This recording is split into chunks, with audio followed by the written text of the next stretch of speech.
Ал қайырлы күн достар, бүгін кірпіш зауытына келіп өз көзімізде көріп кірпіш таңдап жатырмыз. Мына тиктокта жүрген, рекламада жүрген бадам жақтағы Бағдат кірпіш деген ағамыздан кірпіш алу мақсатында келеміз. Енді кірпіш аламыз ба деп. Неге өз көзімізбен қалай салып, қалай құйылып болған, қалай піскенін, кірпіштердің ана пештен қалай кіріп шыққанын бәрін көріп алдық. Ыстық қой мынаның іші.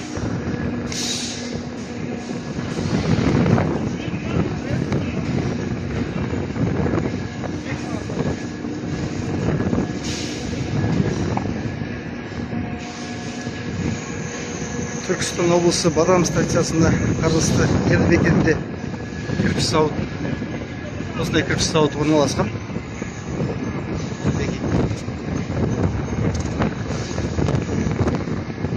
Арорда дей ма?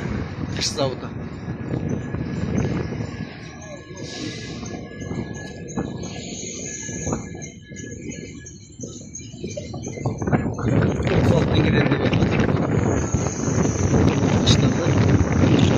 Қалаға жеткізумен 41 теңгеден 43 теңгеге дейін кете береді дейді.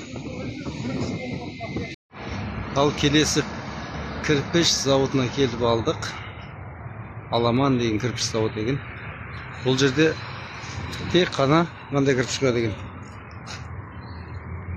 Қалтараш кіріп айтады, қызыл кірпіш.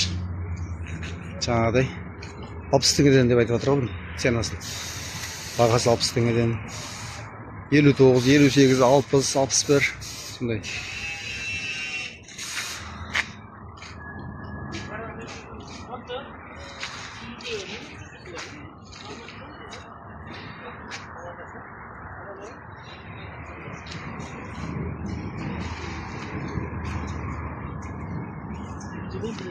Дастарханға бірақ өзгеріп келеді.